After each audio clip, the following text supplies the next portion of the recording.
வள்ளலார மகாராஜா விட்டுட்டு போன பதவியை வந்து அண்ணாமலையார் ஏற்றுக்கிறாரு. அதனால தான் அவருக்கு வந்து நம்ம மகுடாபிஷேகம் பண்ணுறாங்க.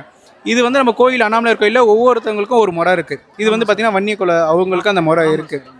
ஸோ இந்த முறையை பற்றி ஐயா, இந்த முறை வந்து பார்த்திங்கன்னா இப்போ வந்து முன்னாடி இருந்த நீதி என்னென்னா, யார் இறந்தாலும் அடுத்த ஒரு அரசர் அந்த இடத்துக்கு வந்து ஒருத்தர் வரணும். இப்போ வந்து இவருக்கு வந்து அருணாச்சல புராணத்தில் குறிப்பிட்டபடி வந்து பார்த்திங்கன்னா இவருக்கு மகன் இல்லாதனால சிவபெருமான் தான் இவருக்கு மகனான்னு இன்றைக்கி வந்து இந்த ஈம காரியங்களில் கரிம காரியங்களில் செய்கிறார், திதி கொடுக்குறார். அந்த நிகழ்ச்சிக்கு அடுத்த நாள் வந்து அவர் மகுடாபிஷேகம் செய்து அரசராக அவர் முடிசூட்டுகிறார்.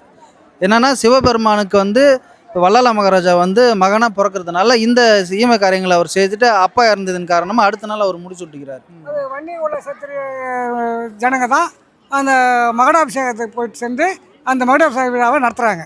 நம்ம அவருடைய வள்ளல மகாராஜா மடாலய அங்கேருந்து ஊர்வலமாக இந்த வன்னி இளைஞர்கள்லாம் சென்று அவருக்கு பட்டாபிஷேகம் நடத்தி தான் அப்புறம் நாளைக்கு அவருக்குள்ளே போவார்.